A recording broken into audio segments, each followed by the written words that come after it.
Hello guys, my name is Harshit continuing with our reverse engineering topic. तो आज की video में हम लोग देखने वाले हैं कैसे हम लोग सी प्लस प्लस की बाइनरीज को रिवर्स इंजीनियर कर सकते हैं। अभी तक हमने जितनी भी बाइनरीज रिवर्स इंजीनियर करी वो सब सी लैंग्वेज में लिखी हुई थी। आज हम लोग देखेंगे कैसे हम लोग सी प्लस प्लस की एक बाइनरी को रिवर्स इंजीनियर कर सकते हैं। अब सी और सी प्लस प्लस में सबसे बड़ा मेन डिफरेंस है कि सी प्लस प्लस में ऑब्जेक्ट ओरिएंटेड प्रोग्रामिंग है। तो इस वीडियो में मैंने उसको भी इंक्लूड करा है। जो हमारी बाइनरी है उसमें मैंने ऑब्जेक्ट ओरिएंटेड प्रोग्रामिंग यानी क्लासेस का यूज करा है ताकि हमारे को उसको भी रिवर्स इंजीनियर करना आए। ठीक है, और साथ में साथ एक बहुत इंपॉर्टेंट एंटी रिवर्सिंग टेक्निक होती है जिसे हम कहते हैं पैकिंग। उससे कैसे डील करना है वो भी इसी वीडियो में देखेंगे। कैसे हम लोग एक पैक्ड बाइनरी को रिवर्स इंजीनियर कर सकते हैं वो भी इसी वीडियो में हम लोग देखने वाले हैं। तो चलते हैं सीधा स्क्रीन के ऊपर। तो जैसे हर वीडियो में स्टार्ट करते हैं इस वीडियो में भी हम सेम करेंगे। क्रैकमी की वर्किंग देखते हैं, क्रैकमी क्या काम करती है। ठीक है, क्रैकमी को रन करते हैं, क्रैकमी 7 और एंटर पासवर्ड। अभी हमारे को पासवर्ड नहीं पता है तो मैं यहाँ पे ए डाल देता हूँ। ठीक है, और एंटर मारता है रॉन्ग पासवर्ड। एज यूजुअल जैसी एक नॉर्मल बाइनरी होती है वैसी ही बाइनरी है। ठीक है, अब यहाँ पे अलग क्या है इस बाइनरी के अंदर, ये सी प्लस प्लस की बाइनरी है, यानी कि जो इसका कोड लिखा गया है वो सी प्लस प्लस के अंदर लिखा गया है। अभी तक हमने जितनी करी वो सारी सी की थी, इसलिए यहाँ पे डिफरेंस आ जाता है। और इसका जो कोड लिखा है उसमें मैंने ऑब्जेक्ट ओरिएंटेड प्रोग्रामिंग का यूज करा है, यानी क्लासेस का भी यूज करा है। तो इसलिए थोड़ा सा जब हम इसका डीकंपाइल्ड वर्जन पढ़ेंगे तो वो थोड़ा सा अलग होता है। बिल्कुल डिफरेंस नहीं मिलेगा आपको, लगभग सेम ही मिलता है। ठीक है, तो यहाँ पे मैं क्या काम करूंगा, सबसे पहले इसको जीडीबी में खोल लेता हूँ, क्रैकमी 7। ठीक है, जीडीबी में खोल लेते हैं और स्टार्ट करते हैं इसकी डीबगिंग करना। यहाँ पे हम करते हैं इन्फो फंक्शंस। ठीक है, और यहाँ पे एक्चुअली हमारे को कोई भी फंक्शन नहीं दिखाया जा रहा है, जो कि नॉर्मली कब होता है ऐसा। अगर आप देखोगे तो स्ट्रिप्ड बाइनरीज के अंदर भी ऐसा नहीं होता। स्ट्रिप्ड बाइनरीज के अंदर भी जो लिपसी के फंक्शन है लाइक प्रिंटफ वगैरह यूज करा गया तो वो दिखाया जाता है। जो मैंने राइट करा है लाइक मेन हो गया, ये कोई और फंक्शन मैंने खुद से यूजर डिफाइंड फंक्शन है वो नहीं दिखाए जाते। लेकिन यहाँ पे कोई भी फंक्शन हमारे को नहीं दिखाया जा रहा है। ठीक है, अब ये थोड़ा सा एबनॉर्मल है। अगर हम देखें और चीजें ट्राई करते हैं यहाँ पे, अगर मैं करूं डिसअसेंबल मेन, मेन यहाँ पे काम नहीं कर रहा है, अभी ना टैब काम कर रहा है। अगर आप ट्राई भी करोगे तो मेन काम नहीं करेगा। स्टार्ट भी अगर मैं इसको करके देखता हूँ यहाँ पे क्या हो रहा है, तो अगर मैं यहाँ पे ध्यान दे रहा हूँ तो स्टार्ट का भी जो कोड है वो काफी ज्यादा अलग है। जो हम नॉर्मली देखते हैं वो कोड से काफी ज्यादा अलग कोड है इसका। अगर आप देखो, क्योंकि यहाँ पे एक फंक्शन को कॉल कर रहा है, इस वाले फंक्शन को स्टार्टिंग में, लेकिन जो नॉर्मली स्टार्ट फंक्शन होता है और नीचे जाके यहाँ पे एक कॉल होती है जो कि लिपसी स्टार्ट मेन को कॉल कर रही थी। ये सब मैंने आपको बताया था। तो यहाँ पे ये थोड़ी सी अनयूजुअल बाइनरी है। ठीक है, तो सबसे पहले अगर आपको ऐसा कुछ मिलता है तो आपको यहाँ पे इंफॉर्मेशन गैदरिंग थोड़ी सी करनी पड़ती है, यानी कि फाइल को समझो, क्या प्रोटेक्शंस है उसके ऊपर, किस टाइप की फाइल है, वो सब हमारे को समझना पड़ेगा। तो मैं यहाँ पे क्विट करता हूँ इसको, और यहाँ पे हम क्या काम करते हैं, यहाँ पे इसके ऊपर फाइल कमांड को रन करके देखते हैं किस टाइप की फाइल है। ठीक है, तो यहाँ पे मैं क्या काम करूंगा, क्रैकमी 7। अब यहाँ पे नॉर्मल एल्फ है 64 बिट। ठीक है, और स्टैटिकली लिंक्ड है। सबसे पहली अलग बात है स्टैटिकली लिंक्ड है। अभी तक हमने जितनी करी वो सारी डायनामिकली लिंक्ड थी। यानी कि इसका मतलब क्या है, स्टैटिकली लिंक में मैंने आपको पहले भी बताया था कि जो भी शेयर्ड ऑब्जेक्ट फाइल हम यूज करते हैं, जो भी ऑब्जेक्ट फाइल, जो लिनक्स की ऑब्जेक्ट फाइल होती है जिसे हम लिपसी कहते हैं, उसका सारा कोड इसके अंदर आ चुका है। यानी कि इसके अंदर लिपसी का कोड है और जो कोड मैंने खुद लिखा है, जो प्रोग्रामर ने खुद लिखा है, वो भी इसके अंदर है। तो ये काफी बड़ी साइज की बाइनरी होगी। जो like printf function, get function, जो भी हम यूज करते हैं ना सी सी प्लस प्लस में, वो सारे इसके अंदर पहले से भरे हुए होंगे, साथ में साथ हमारा कोड भी होगा। तो ये काफी बड़ी बाइनरी हो जाएगी क्योंकि स्टैटिकली लिंक्ड है।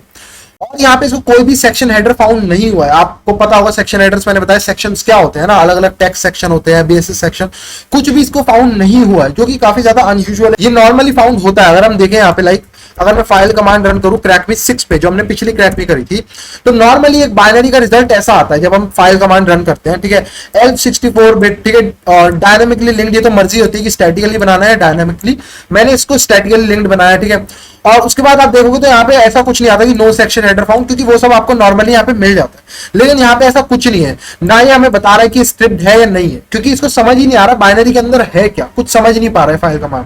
ठीक है, तो यहाँ पे बाइनरी के अंदर चीजें देखने के लिए हम एक और कमांड का यूज कर सकते हैं, स्ट्रिंग्स, है ना। स्ट्रिंग्स भी बहुत अच्छी हमारे को बताया था कुछ चीजें, तो स्ट्रिंग्स कर लेते हैं क्रैकमी 7। और यहाँ पे अगर आप देखोगे तो स्ट्रिंग्स का भी जो रिजल्ट आया है वो काफी ज्यादा अनयूजुअल है। अब आप कहोगे ऐसा क्यों भाई, ऐसा ही तो आता है, स्ट्रिंग का रिजल्ट स्ट्रिंग्स दिखाता है। लास्ट में अगर आप देखोगे तो यहाँ पे आपको पता है क्या कि किस टाइप की स्ट्रिंग्स मिलती है, लाइक कौन से फंक्शंस इंपोर्ट करेंगे उनका नाम यहाँ पे मिलेगा, लाइक fgets हो गया, या bss सेक्शन आपको देखने को मिलता है, .bss, .text, इस टाइप की जो स्ट्रिंग्स होती है ना वो यहाँ पे आपको देखने को मिलती है। ठीक है, .text हो गया, .bss हो गया, डॉट रेलरो हो गया, डॉट जीओटी हो गया, डॉट जीओटी पीएलटी हो गया, इस टाइप की स्ट्रिंग्स जो सेक्शंस होते हैं वो यहाँ पे दिखाए जाते हैं। लेकिन यहाँ पे आप देखोगे तो बहुत ज्यादा रबिश, मतलब कुछ काम का नहीं है हमारे, ठीक है, कुछ भी काम का यहाँ पे नहीं दिखा रहा, और पूरी बाइनरी में यही है सेम, ठीक है, आप देखोगे तो पूरी बाइनरी में यही है, हर जगह रबिश, कुछ काम का नहीं है। तो ये नॉर्मली नहीं होता, यहाँ पे इसका एक रीजन है अगर ये ऐसा हो रहा है, और वो रीजन आपको पता है कहाँ दिखेगा, अगर मैं वो रीजन बताऊं तो वो रीजन है, अगर आपको यहाँ पे कहीं दिखाएंगे नीचे होगा, सबसे लास्ट में चलते हैं, तो वो रीजन है ये यूपीएक्स। अब आप कहोगे यूपीएक्स क्या रीजन है, तो मैं अब आपको समझाता हूँ यहाँ पे हो क्या रहा है। सबसे पहले मैं यहाँ पे क्या काम करूंगा, यहाँ पे एक हमारे पास टूल होता है चेक सेट। अब ये पॉन टूल्स के साथ आता है, जिन लोगों पे नहीं है वो pip3 इंस्टॉल पॉन टूल्स कर लेना, ठीक है, pip3 सूडो के साथ यूज करना, pseudo pip3 install pawn tools, इसके साथ आपको चेकसेक मिल जाता है, ठीक है, यहाँ पे इंस्टॉल कर लेना। अब यहाँ पे मैं चेकसेक रन करूंगा इस ट्रैकमी के ऊपर। अब चेकसेक हमारे को बताता है कि इसके साथ कौन कौन सी सिक्योरिटीज लगी हुई है, लाइक यहाँ पे बता रहा है कि इसके साथ कोई रेलो नहीं है, कोई कैनरी फाउंड नहीं हुई है, एलेक्स लगा हुआ है इसके ऊपर, और ये सब अभी हमारे काम का नहीं है, ये सारी प्रोटेक्शन हमारे काम की नहीं है अभी के लिए, ठीक है, ये वाली यहाँ तक की ये सारी बाइनरी एक्सप्लॉइटेशन में हमारे काम आती है, ठीक है, बाइनरी एक्सप्लॉइटेशन में हमारा सिरदर्द बढ़ाती है, लेकिन ये अभी हमारे किसी काम की नहीं है, रिवर्सिंग में, ठीक है, अभी के लिए। अब यहाँ पे जो लास्ट वाली लाइन है एक्चुअली ये हमारे काम की है। यहाँ पे ये कह रहा है कि ये एक पैक्ड हो रखी है, ये बाइनरी पैक्ड है और इसको पैक्ड करा गया है यूपीएक्स पैकर की मदद से, ठीक है। अब आप कहोगे पैक्ड क्या होता है ना, ये पैक्ड क्या काम करता है, तो अब मैं आपको समझाता हूं एक पैक्ड बाइनरी होती क्या है और वो एंटी रिवर्सिंग की तरह कैसे यूज होती है और वो रिवर्स इंजीनियरिंग का काम हमारा कैसे हार्ड कर देती है, ये मैं आपको समझाता हूं, ठीक है।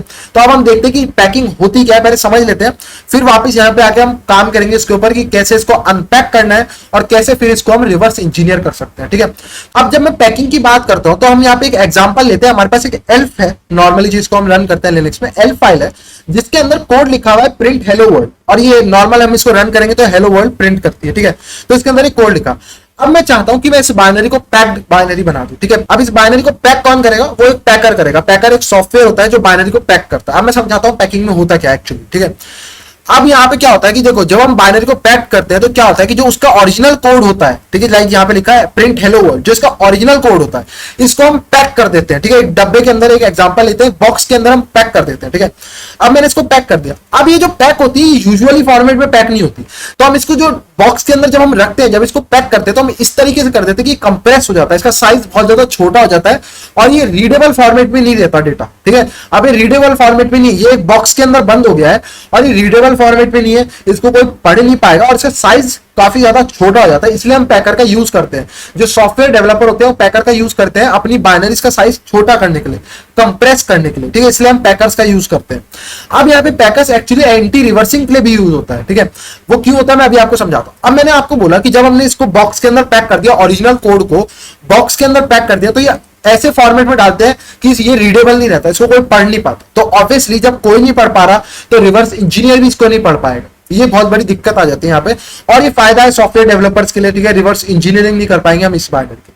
अब यहाँ पे एक दिक्कत है लेकिन, अच्छा अब इसको बॉक्स के अंदर भी पैक कर दिया, इस कोड को हमने छुपा दिया, इस फॉर्मेट में बना दिया कि इसको कोई नहीं पढ़ पाएगा, लेकिन जब ये लिनक्स में रन होगी तो लिनक्स भी तो नहीं पढ़ पाएगा इसको, बॉक्स के अंदर छुप गया ना, लिनक्स भी इस फाइल को रन नहीं कर पाएगा। तो अब ये रन होने पे कैसे काम करेगी, अब इस क्वेश्चन का सॉल्यूशन कैसे मिलेगा, यानी कि जब इसको लिनक्स रन करेगा तो लिनक्स भी इसको कैसे समझ पाएगा कि इसको रन कैसे करना है, इसका ओरिजिनल कोड लिनक्स को कैसे मिलेगा, ये भी तो एक क्वेश्चन है। इस क्वेश्चन का सॉल्यूशन पैकिंग सॉफ्टवेयर ने क्या करा हुआ है, देखो जब हम किसी बाइनरी को पैक करते हैं तो क्या काम करता है, ओरिजिनल कोड को तो रख देता है बॉक्स के अंदर छोटा करके, बहुत साइज छोटा कर देता है और उसमें कुछ अपना छोटा सा कोड ऐड कर देता है बाइनरी के अंदर। वो कोड क्या होता है, वो कोड होता है कि कैसे इस बॉक्स को अनपैक करना है और इसके ओरिजिनल कोड को वापस लाना है जब ये बाइनरी रन कर रही है, रन टाइम पे, ठीक है। अब ये बाइनरी रन हो सकती है, बिल्कुल तैयार हो गई है, ठीक है। ये वाली जो बाइनरी है पूरी पैक्ड हो चुकी है। अब इसका फायदा क्या है, अब देखो इसका फायदा ये कंप्रेस हो चुकी है ये, ठीक है। इसको कोई स्ट्रिंग्स करेगा तो इसके अंदर की स्ट्रिंग्स किसी काम की नहीं रहेगी, इसके अंदर का ना कोई कोड देख पाएगा क्योंकि वो सब इस फॉर्मेट में आ चुके हैं कि उसको हम पढ़ नहीं सकते। ये बात समझ आ गई। अब इसको लिनक्स कैसे पढ़ेगा, अब इसको लिनक्स पता कैसे पढ़ेगा, अब जैसे ही बाइनरी रन होगी सबसे पहले अनपैक्ड बॉक्स वाला कोड रन होगा, उसके बाद वो कोड क्या काम करेगा, वो इस बॉक्स को खोल देगा और जो ओरिजिनल कोड होगा उसको वापस ले आएगा और उसको रन करना शुरू कर देगा, जो कि प्रिंट हेलो वर्ल्ड था, और ये सब काम रन टाइम पे होगा, ठीक है। तो ये रन करते होगा, तो जब भी कोई बाइनरी के ऊपर स्ट्रिंग्स करेगा, फाइल कमांड करेगा, उसके फंक्शंस देखने की कोशिश करेगा, वो नहीं देख पाएगा क्योंकि जो ओरिजिनल कोड है वो तो बॉक्स के अंदर बंद है ना, और वो बॉक्स कब खुलेगा, जब ये फाइल रन हो रही होगी, रन करते करते अपने आप इसके अंदर ऐसा कोड है जो उसे खोलेगा और उस कोड को रन करेगा। तो ये है ना थोड़ा दिमाग वाला खेल, जिन्होंने भी पैकर बनाया तो उन्होंने काफी अच्छा दिमाग लगाया, तो इससे साइज भी छोटा हो जाता है और ये एंटी रिवर्सिंग टेक्निक के भी काम आता है। जो हमारी बाइनरी है वो भी एक्चुअली पैक्ड बाइनरी है, इसलिए कोई उसका फंक्शन नहीं देख पा रहा है, इसलिए जो हम स्ट्रिंग्स देख रहे हैं वो किसी काम की स्ट्रिंग्स नहीं है, वो सारे फंक्शंस के नेम है, लेकिन वो इस फॉर्मेट में है कि वो अनरीडेबल है, किसी को समझ नहीं आएगा। ठीक है, तो अगर हमारे को अपनी बाइनरी को ओरिजिनली देखना है तो उसको हमारे को अनपैक करना पड़ेगा। ठीक है, अब उसको पैक किसने करा है, उसको यूपीएक्स सॉफ्टवेयर ने पैक करा है। एक सॉफ्टवेयर आता है यूपीएक्स, बहुत फेमस है, बहुत जगह यूज होता है पैकिंग के लिए। ठीक है, यूपीएक्स नाम का आता है, आप एक्ट इंस्टॉल यूपीएक्स करोगे इंस्टॉल हो जाता है। ठीक है, बहुत ईजी है उसे इंस्टॉल करना और उससे इस बाइनरी को पैक्ड करा गया है। ठीक है, अब यहाँ पे हम चलते हैं वापस से। अब हम वापस जब टर्मिनल पे आए तो यहाँ पे इसलिए इसने लिखा था कि ये पैक्ड हो रखी है यूपीएक्स के साथ। ठीक है, और आपको भी यहाँ दिख जाएगा स्ट्रिंग्स के अंदर यूपीएक्स आपको काफी जगह मिल जाता है, तो इससे हमारे को पता चल जाता है कि यूपीएक्स से पैक्ड है। ठीक है, ये बात आपको क्लियर होगी। अब हम इसको यूपीएक्स की मदद से ही अनपैक भी कर सकते हैं। यूपीएक्स अगर पैक करने का ऑप्शन देता है तो अनपैक करने का ऑप्शन भी देता है, तो हम इसको अनपैक करते हैं यूपीएक्स की मदद से। ठीक है, तो मैं यहां लिखूंगा यूपीएक्स डैश डी। ठीक है, डैश डी का मतलब अनपैक करने के लिए डैश डी देते हैं हम इसको। ठीक है, और यहां पे उसके बाद हम नाम देंगे क्रैकमी 7 और आउटपुट किस बाइनरी में इसको आउटपुट करना है, जो ओरिजिनल कोड है वो किस बाइनरी के अंदर डालना है, तो हम दे देते हैं क्रैकमी 7 अनपैक्ड। सही है, एंटर मारते हैं और यहाँ पे अनपैक हो चुकी है हमारी ओरिजिनल बाइनरी। ठीक है, अब यहाँ पे आप देखोगे एलएस करेंगे तो यहाँ पे क्रैकमी 7 अनपैक्ड हमारी बन चुकी है। ठीक है, अब अगर मैं इसको जीडीबी में खोलूंगा तो ये बिल्कुल नॉर्मली काम करेगी। इसको पहले फाइल कमांड इसके ऊपर रन करके देख लेते हैं और आपको अंतर पता चल जाएगा, दोनों में अंतर क्या है, फाइल स्ट्रिंग सब में अंतर दिख जाएगा आपको। ठीक है, क्रैकमी 7 अनपैक्ड, और जरूरी नहीं है ये सिर्फ सी प्लस प्लस बाइनरीज पे काम करे, सबके लिए है। ठीक है, चाहे वो सी प्लस प्लस की हो, पाइथन की हो, सी की बाइनरी हो, सब पे आप पैक कर सकते हो, सबका साइज छोटा कर सकते हो, कंप्रेस कर सकते हो, बहुत ज्यादा वाइडली यूज होती है टेक्निक। ठीक है, तो अब मैं यहाँ पे फाइल रन करूंगा तो अब ये इसको आसानी से सब कुछ पढ़ पा रहा है कि ये नॉन स्ट्रिप्ड बाइनरी है। ठीक है, और जीएनयू लिनक्स इस वर्जन की है और स्टैटिकली लिंक्ड है, सब कुछ यहाँ पे आराम से आप पढ़ पाए। सेम स्ट्रिंग्स भी अगर आप करोगे तो आप स्ट्रिंग्स का भी आपको यूजुअल जैसे रिजल्ट दिखता है वैसा ही आपको यहाँ पे दिखेगा। तो अब यहाँ पे मैं करता हूँ क्रैकमी 7, एंटर मारते हैं और यहाँ पे गलती से मैंने क्रैकमी 7 कर दिया, यहाँ पे क्रैकमी 7 अनपैक्ड देनी थी, अनपैक्ड। और यहाँ पे मैं करूंगा तो अब आपको दीजिएगा यहाँ पे सारे सेक्शंस के नेम आ चुके हैं, BSS section, GOT section, PLT section, सब आपको यहाँ पे मिल जाएगा। नॉर्मली जो स्ट्रिंग्स होती है वो भी आपको यहाँ पे मिल जाएगी, और ये वाली स्ट्रिंग्स आपको अजीब लग रही है क्योंकि ये सी प्लस प्लस का कोड है। ठीक है, तो उसके अंदर जो स्ट्रिंग्स जाती है कोड के अंदर वो सब अलग होती है सी के कोड से। ठीक है, तो यहाँ पे सारी स्ट्रिंग्स भी इसके अंदर आ चुकी है। अब हम जीडीबी में भी चेक कर लेते हैं इसको, जीडीबी क्रैकमी 7 अनपैक्ड। अब इन्फो फंक्शंस करते हैं और ये स्टैटिकली लिंक्ड है तो इसके अंदर दुनिया भर के फंक्शंस आपको मिलने वाले हैं। यहाँ पे आप देखोगे तो बहुत सारे फंक्शंस आपको मिलेंगे यहाँ पे। ठीक है, क्योंकि ये सारे लिब्सी के अंदर जितने भी फंक्शंस होते हैं, ठीक है, जितने भी आप सी के अंदर यूज करते हो, सोचो है ना, सी सी प्लस प्लस के अंदर gets, fgets, printf और दुनिया भर के जो भी फंक्शंस यूज करते हो वो सबका कोड भी यहाँ पे होगा, आपको दिख रहा होगा प्रिंट एफ जैसे है। तो यहाँ पे आपको उन सबका कोड भी इसके अंदर लिखा हुआ है, इसी बाइनरी के अंदर आया। तो इस बाइनरी का साइज काफी बड़ा होगा एक यूजुअल बाइनरी से। ठीक है, तो अब आप देखोगे और यहाँ पे नॉर्मल वाले जो मैंने लिखे हैं वो सारा भी इसके अंदर होगा। तो मैं डायरेक्टली यहाँ पे क्या काम करूंगा, ब्रेक करूंगा मेन पे। ठीक है, ब्रेक करेंगे मेन पे और रन करते हैं बाइनरी को आर देखें। अब हम मेन पे आ चुके हैं, अब यहां से हमारा मेन का कोड जो है वो स्टार्ट होता है। ठीक है, अब यहाँ पे एन आई करते हैं, नेक्स्ट इंस्ट्रक्शन के लिए कुछ काम का आएगा तो मैं बताता जाऊंगा। ठीक है, एन आई करते जाते हैं और अब आप देखोगे तो यहाँ पे कॉल हो रही है एक पासवर्ड क्लास के अंदर, पासवर्ड फंक्शन को। ठीक है, पासवर्ड क्लास के अंदर पासवर्ड फंक्शन को, और यहाँ पे स्कोप रेजोल्यूशन ऑपरेटर है बीच। ठीक है, अब ये तो सी प्लस प्लस वालों को पता होगा क्या होता है ये सब। ठीक है, अब यहाँ पे एक क्लास है और यहाँ पे उसी नाम का सेम उसी क्लास के अंदर एक फंक्शन है जिसको यहाँ पे कॉल लग रही है। ठीक है, तो इसका मतलब हमारे पास एक क्लास है, पासवर्ड नाम की क्लास है और उसके अंदर अलग अलग फंक्शन होंगे, उनमें से एक फंक्शन है पासवर्ड। अब जो लोग सी प्लस प्लस वाले हैं उनको पता होगा कि ये एक कंस्ट्रक्टर है। अब आप कहोगे कंस्ट्रक्टर क्या होता है, जिस नाम की क्लास है अगर उसी सेम नाम का फंक्शन भी है तो उसे हम कंस्ट्रक्टर कहते हैं। यानी कि जैसे हम कोई भी एक ऑब्जेक्ट बनाएंगे ऑटोमेटिकली ये फंक्शन कॉल होगा ही होगा। कोई भी आप ऑब्जेक्ट बनाओगे ये वाला फंक्शन कॉल होगा ही होगा। ठीक है, तो अब मैं यहाँ पे क्या काम करूंगा, एसआई, मुझे इसके अंदर जाना है स्टेप इनटू, तो एसआई करते हैं, इस फंक्शन के अंदर आ रहा है पासवर्ड फंक्शन के अंदर। ठीक है, तो यहाँ पे भी एनआई करते जाते हैं और देखते हैं क्या हो रहा है। ठीक है। ये एक कंस्ट्रक्टर है, यानी कि ज्यादातर क्या होता है, कोई इंपॉर्टेंट फंक्शन वो कॉल करता है ये, ठीक है, या फिर ये वेरिएबल्स को इनिशियलाइज करना है या इस टाइप के जो काम होते हैं वो नॉर्मली हम कंस्ट्रक्टर से करते हैं, ठीक है। तो यहाँ पे एन आई करते जाते हैं, और यहाँ पे अगर आप देखोगे तो ये एक फंक्शन को कॉल कर रहा है पासवर्ड क्लास के अंदर, एक फंक्शन को कॉल कर रहा है गेट पासवर्ड फंक्शन को, ठीक है। अब गेट पासवर्ड तो मुझे नाम से समझ आ रहा है, आप लोगों को भी आ रहा होगा, पासवर्ड लेने का काम करता होगा, ये जो एंटर पासवर्ड वाला कोड आता होगा इसके अंदर होगा, ठीक है। तो ऐसा ही करते हैं स्टेप इनटू, ठीक है। इसके अंदर चलते हैं। अब ये फंक्शन जो है आर्ग्यूमेंट में ये भी बता रहा है हमारे को क्या लेता है, कैरेक्टर का एरे, ठीक है। ये कैरेक्टर एरे इसने आर्ग्यूमेंट में लिया है एक पासवर्ड फंक्शन से, ठीक है। तो यहाँ पे एनआई करते हैं, एनआई करते आते हैं। अब यहाँ पे एक फंक्शन को कॉल हुआ जिसको जीडीबी नहीं समझ पा रहा है वो फंक्शन क्या है, वरना दिखा देता हमारे को क्या फंक्शन है, लेकिन हमारे को नहीं बता पा रहा है, ठीक है, ये फंक्शन क्या है। लेकिन मैं क्या काम कर सकता हूँ, इसके आर्ग्यूमेंट्स देख के समझ सकता हूँ, मे भी एक आइडिया तो ले ही सकते हैं इसके आर्ग्यूमेंट्स क्या पास हो रहे हैं आरडीआई आरएसआई के अंदर, जिससे हमारे को एक आइडिया लग जाएगा क्या काम कर रहा है, ठीक है। तो यहाँ पे हम देखते हैं आरडीआई के अंदर क्या वैल्यू है। आरडीआई के अंदर सी आउट, ओके, तो ये सी आउट फंक्शन को कॉल कर रहा है। सी आउट सी प्लस प्लस वालों को पता होगा ये फंक्शन क्या काम करता है, मेरे ख्याल से तो पता ही होना चाहिए यार आप लोगों को। ये आउटपुट प्रिंट करने का काम करता है, यानी कि प्रिंट करने का काम करता है। क्या प्रिंट करता है, जो आरएसआई के अंदर जो वैल्यू होती है उसको प्रिंट करता है, यानी कि एंटर पासवर्ड स्ट्रिंग को प्रिंट करने वाला ये वाला जो फंक्शन है ये प्रिंट कर रहा है एंटर पासवर्ड, ठीक है। तो एनआई करोगे, अब यहाँ पे और एनआई करते चलते हैं, देखते हैं। उसके बाद यहाँ पे एफ गेट्स को कॉल हो रहा है। अब एफ गेट्स तो आई होप आप समझते होंगे इनपुट लेने का काम करता है। जिन लोगों को नहीं पता, ऐसा कुछ बहुत सोचने वाली बात नहीं है, ये तो भाई एक्सपीरियंस से सीखते हो। ऐसा तो है नहीं मैंने भी सी प्लस प्लस कहीं से नहीं सीखी, मैंने सी प्लस प्लस आज तक नहीं सीखी।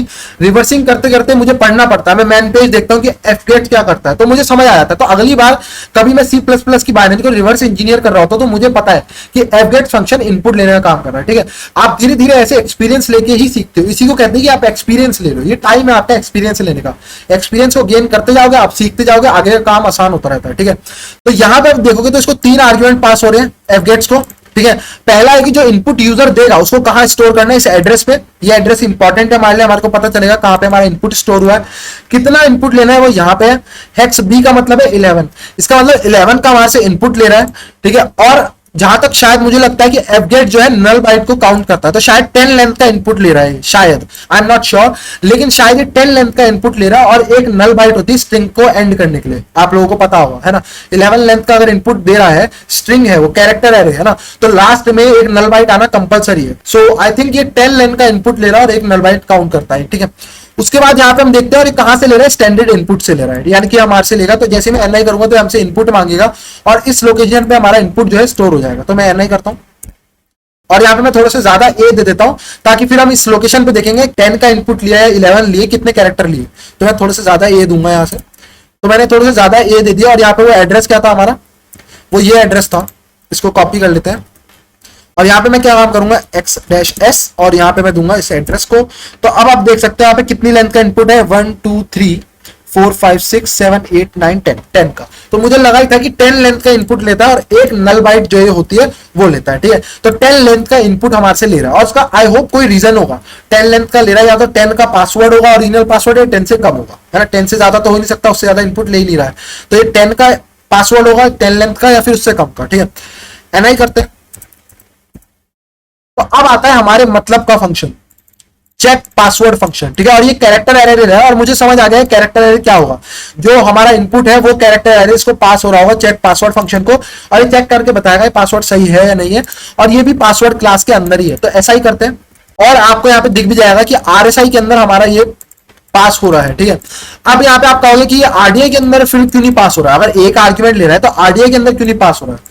मेरे ख्याल से तो जिन्होंने ध्यान दे रहे होंगे वीडियो पे उन्होंने जरूर ये क्वेश्चन पूछा होगा कि आरडीआई के अंदर क्यों नहीं पास हो रहा है ये।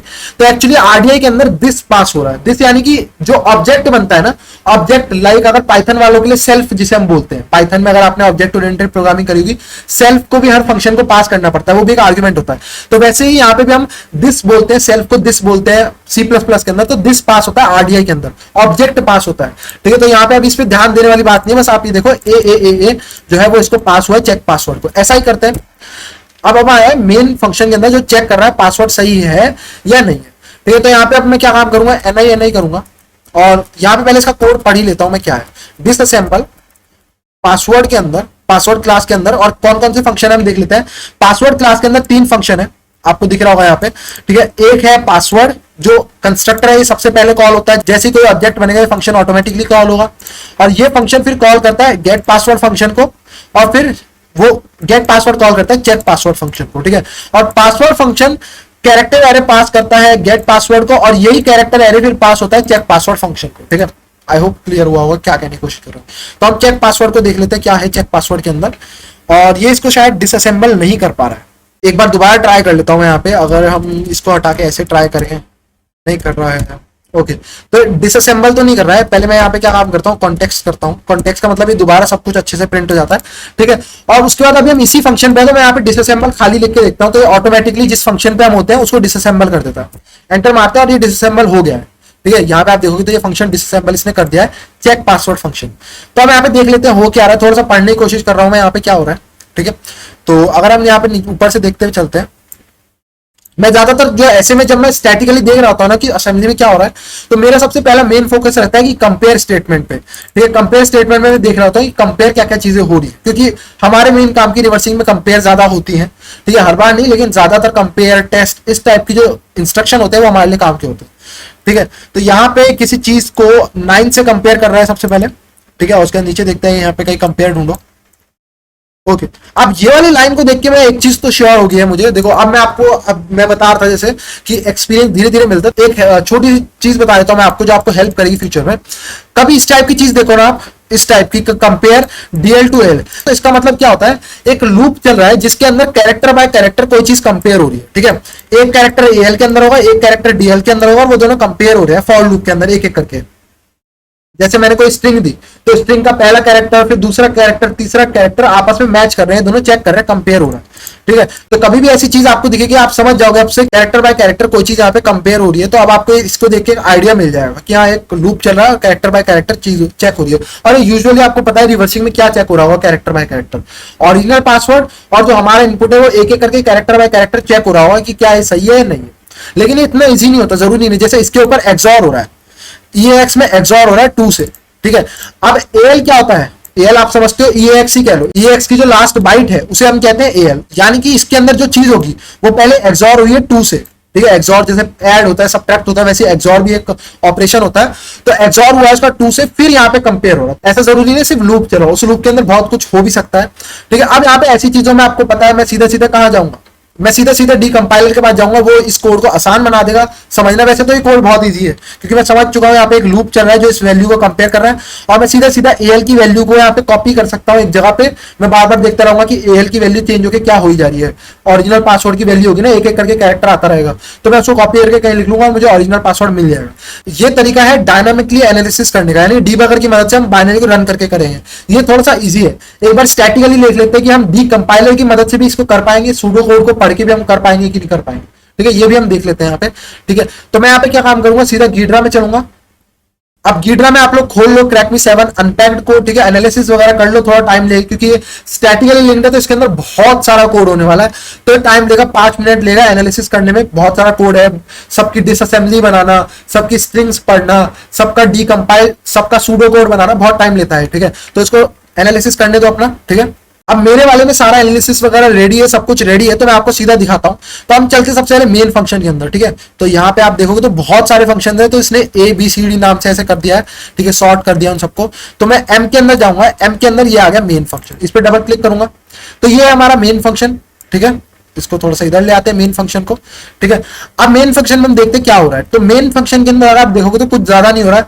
यहाँ पे बस ये पासवर्ड को कॉल कर रहा है, पासवर्ड फंक्शन को कॉल कर रहा है, पासवर्ड क्लास के अंदर पासवर्ड फंक्शन को। अब यहाँ पे आप देखोगे ना, एक चीज दिखाऊं मैं, गिटर के अंदर मुझे एक चीज अच्छी लगती है, जैसे फंक्शन है ना, यहाँ पे फंक्शन के साथ साथ यहाँ पे क्लासेस का ऑप्शन भी आता है, इसके अंदर आपको क्लास मिल जाएगी पासवर्ड क्लास, ये आ गई पासवर्ड। तो इसके अंदर पूरी क्लास मिल जाती है आपको। जैसे इसको यहाँ पे एक्सपेंड करोगे तो इसके अंदर 3 फंक्शन से ये बता रहा है, चेक पासवर्ड, गेट पासवर्ड और पासवर्ड फंक्शन। फिर उस फंक्शन के अंदर क्या क्या वेरिएबल्स है, पैरामीटर्स है, वो सब भी आपको यहाँ पे बताया जाता है, ठीक है। तो यहाँ पे ये सब हमारे को बता रहा है, ठीक है। तो अब आप यहाँ से भी देख सकते हो और यहाँ से भी फॉलो कर सकते हो कि क्या क्या हो रहा है। तो मैं आप ये यहाँ से फॉलो करता हूँ, मैं डबल क्लिक करूंगा पासवर्ड फंक्शन के ऊपर, ये है पासवर्ड फंक्शन का कोड, ठीक है। देखते हैं यहाँ पे क्या हो रहा है। अब यहाँ पे सबसे पहले तो यहाँ पे वेरिएबल्स बन रहे हैं, आपको दिख रहा होगा। उसके बाद ये ज्यादा काम नहीं करता, गेट पासवर्ड फंक्शन को कॉल करता है, गेट पासवर्ड फंक्शन को, और किसके साथ, लोकल वन ए वेरिएबल के साथ, लोकल वन ए वेरिएबल के साथ यहाँ पे इस फंक्शन को कॉल करता है। दिस तो जाएगा जाएगा, ये ऑब्जेक्ट है, ठीक है। तो यहाँ पे मैं डबल क्लिक करता हूँ, अभी हमारे काम का कुछ खास आया नहीं है, ठीक है। अब gate password function actually important है।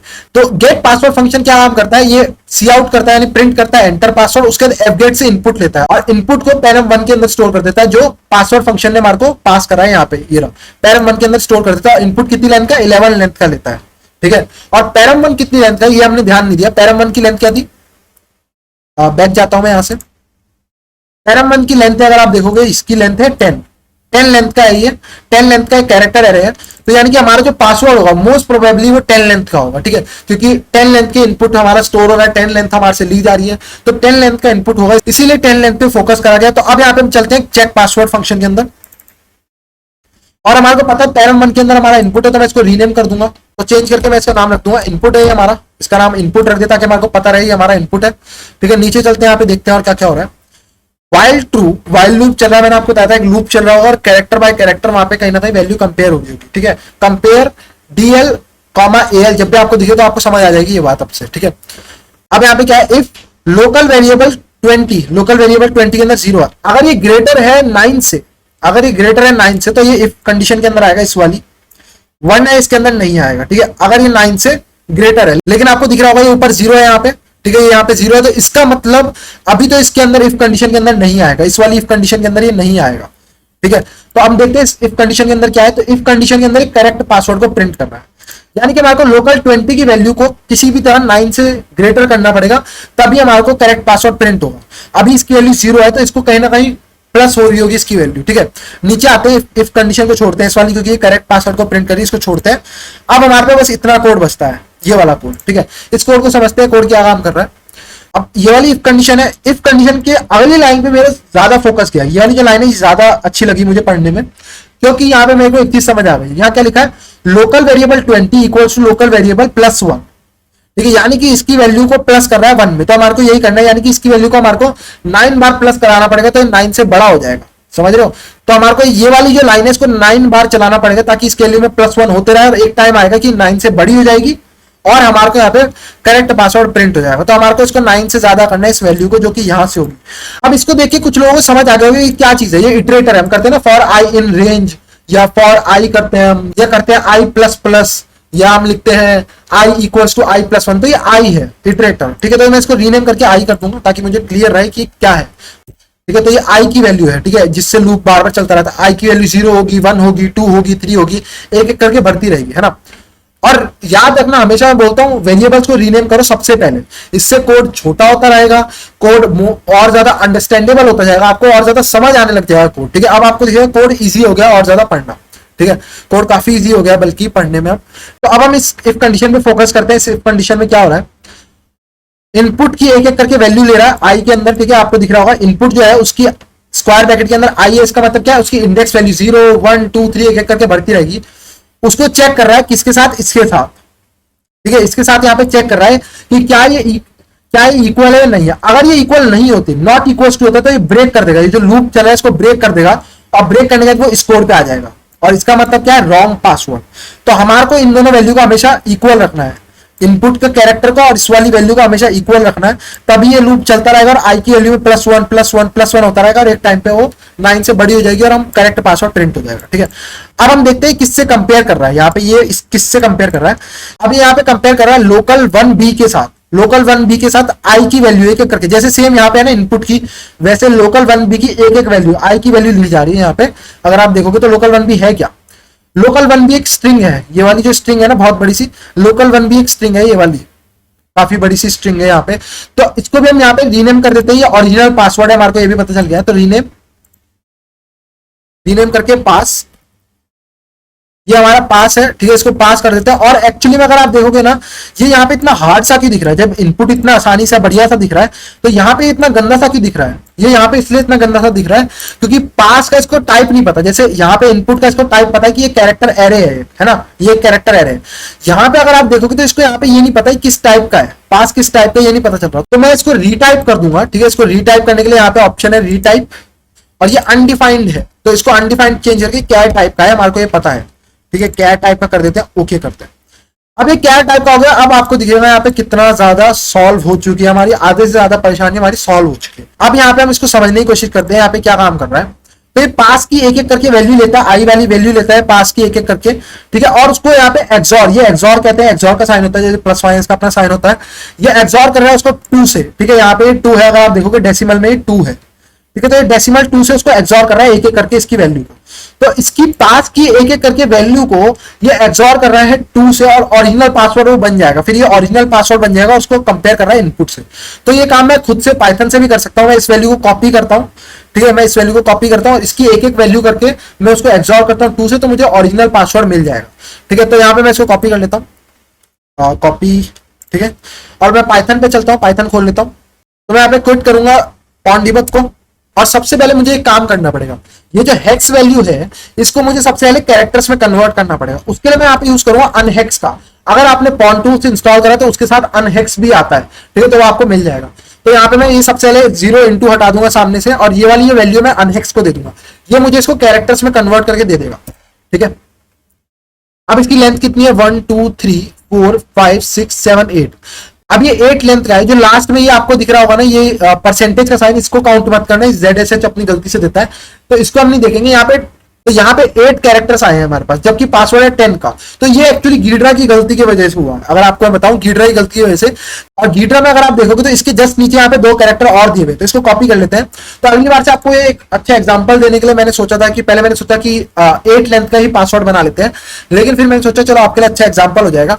कभी क्या होता है, जब 8 लेंथ से ज्यादा का पासवर्ड होता है या कोई भी चीज होती है, तो वो उसको अलग अलग वेरिएबल्स के अंदर डाल देता है, ठीक है, क्योंकि एक रजिस्टर के अंदर हाईएस्ट 8 बाइट ही आ सकती है। यहाँ पे इसीलिए इसने 8 बाइट का पासवर्ड एक के अंदर डाला, एक वेरिएबल के अंदर, फिर दूसरे वेरिएबल के अंदर जो इसका बचा हुआ हिस्सा था वो दूसरे वेरिएबल के अंदर डाल दिया, ठीक है। तो कभी आपको ऐसा लगे कि आपका पासवर्ड आधा है या आपका फ्लैग आधा है, तो उसको दूसरे वेरिएबल के अंदर देख लो, क्योंकि हाईएस्ट एक वेरिएबल के अंदर गीड्रा 8 बाइट ही डालेगा, ठीक है, क्योंकि एक रजिस्टर के अंदर 8 बाइट ही आती है हाईएस्ट।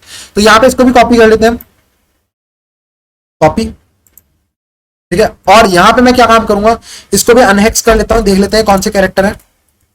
2 कैरेक्टर यहाँ पे जो हमारे मिसिंग है। तो यहाँ पे क्या है, आई और हैश हमारे बचे हुए कैरेक्टर। अब यहाँ पे हम इसको जोड़ लेते हैं, यहाँ पे क्या बन रहा है एक्चुअली में, ठीक है। अब एक चीज याद रखना, जो अनहेक्स ने आपको रिजल्ट दिया है ये उल्टा रिजल्ट देता है, ठीक है, लिटिल एंडियन की वजह से ये रिजल्ट उल्टा है। सबसे पहला लेटर एल होगा फिर के होगा, हमेशा उल्टा रिजल्ट देता है अनहेक्स। तो यहाँ पे मैं क्या काम करूंगा, एल सबसे पहला कैरेक्टर होता है, फिर के, फिर ए, फिर जी, उसके बाद यहाँ पे एक कोट है, फिर कैपिटल यू है, फिर एम है, फिर पी है, फिर आई है, फिर हैश है। अब ये हमारी फाइनल स्ट्रिंग है, जिसको हम एक्सॉर करेंगे 2 से, तो हमारा ओरिजिनल पासवर्ड बाहर आ जाएगा, ठीक है। तो इसको कॉपी कर लेते हैं और पाइथन खोल लेता हूं मैं, पाइथन 3, ठीक है। अब मैं यहाँ पे क्या काम करूंगा, स्ट्रिंग इक्वल्स टू, यहाँ पे हम कर देते हैं, और सिंगल कोट का यूज करूंगा, क्योंकि इस स्ट्रिंग के अंदर डबल कोट पहले से बीच में एक है, तो मैं सिंगल कोट का यूज करूंगा। एंटर मारते हैं, हमारी स्ट्रिंग हो गई। अब मैं यहाँ पे लूप चलाऊंगा एक, for I in string, string के जो कैरेक्टर है वो एक एक करके आई के अंदर आते रहेंगे, ठीक है। और मैं यहाँ पे करूंगा प्रिंट, प्रिंट करेंगे हम किसको, आई को एक्सॉर करेंगे 2 से। अब एक बात याद रखना, 2 इंटीजर है, आई कैरेक्टर है, तो यहाँ पे पाइथन एरर देगा, तो आपको पहले आई को इंटीजर में कन्वर्ट करना होगा, उसके लिए हम ORD यूज करेंगे, ORD फंक्शन का। अब जो इसका रिजल्ट आएगा वो इंटीजर में आएगा, उसको फिर वापस हम कैरेक्टर में कन्वर्ट करेंगे, तो यहाँ CHR फंक्शन का यूज करता हूं। रेडी, हमने बना लिया है पूरा, यहाँ पे एंटर मारते हैं और अब आपको मिल जाएगा। तो ये आ गया हमारा ओरिजिनल पासवर्ड, नाइस वर्क और एक्सक्लेमेशन मार्क। तो ट्राई करके देखते हैं। तो हमारा ओरिजिनल पासवर्ड जो है वो है क्रैकमी7। आप चाहे पैक्ड बाइनरी पे रन करो, अनपैक्ड पे बात एक ही है, ठीक है। मैं अभी पैक्ड वाली जो हमारी क्रैकमी7 है उस पर ट्राई कर लेता हूँ, बात वही है, nice work exclamation, correct password, boom. तो हमने यहाँ पे कर दिया है C++ की बाइनरी को और एक पैक्ड बाइनरी को, और आई होप आपको ये समझ आया होगा, ठीक है। हमने UPX की मदद से बाइनरी को अनपैक करा, लेकिन आप उसी बाइनरी को मैनुअली भी कर सकते हो, कोई ज्यादा बड़ा टास्क नहीं होता है, क्योंकि आपको बस ये देखना है कि जो उस पैकर का कोड है वो कहां तक है। जैसे ही वो सारे कोड को, जो ओरिजिनल कोड है उसको अनपैक कर दे, जैसे ही कर दे तो आपको पता चल जाएगा ये अनपैक्ड कोड है, यानी कि ये ओरिजिनल कोड है, आपको वो कोड मिल जाता है। तो आपको बस फॉलो करना होता है, जो अनपैकिंग का कोड है उसको फॉलो करते जाओ, एक टाइम आएगा कि वो ओरिजिनल कोड पे आपको पहुंचा देगा अपने आप। ठीक है, बस आपको ये ध्यान रखना होता है थोड़ा सा। ठीक है, तो आप ऐसे काम कर सकते हो। अनपैक भी आपको काफी बार मैनुअली भी करना पड़ता है। जब आप मालवेयर एनालिसिस करते हो तो आपको काफी बार अनपैकिंग मैनुअली भी करनी पड़ेगी, क्योंकि जो बड़े बड़े ग्रुप्स होते हैं हैकिंग ग्रुप, वो अपना कस्टम पैकर लिखते हैं। ठीक है, अभी तो यूपीएक्स बहुत कॉमन है, बहुत लोग यूज करते हैं, लेकिन जो बड़े बड़े ग्रुप होते हैं जिनके पास बहुत अच्छे अच्छे डेवलपर्स भी हैं, तो वो क्या काम करते हैं, अपना खुद का पैकर लिखते हैं ताकि कोई उसको जल्दी से रिवर्स इंजीनियर ना कर पाए। जैसे हमने करा ना यूपीएक्स डैश डी और एकदम से हो गया अनपैक, ऐसे ना कर पाए। तो अगर कोई एक्सपीरियंस्ड होगा तो उसको पता होगा कि कैसे मैनुअली भी कर सकते हो। और मैंने आपको बताया प्रोसेस क्या होता है, कैसे होता है, बैकग्राउंड में काम क्या हो रहा होता है, तो आप भी कर सकते हो। आपको बस देखना होता है कि वो कैसे कैसे अनपैक कर रहा है। जैसे वो अनपैक कर ले, आपको ओरिजिनल कोड वहां से मिल जाता है सारा, आप उसको एक्सट्रैक्ट करके फिर उसका एनालिसिस कर सकते हो। तो आई होप आपको सी प्लस प्लस में ज्यादा मुश्किल नहीं लगी होगी, वो भी कुछ ज्यादा अलग नहीं थी सी से। सो आई होप सो आपको सी प्लस प्लस की बाइनरीज को रिवर्स इंजीनियर करके अच्छा लगा हो। So please like the video, subscribe the channel. Thank you and good bye.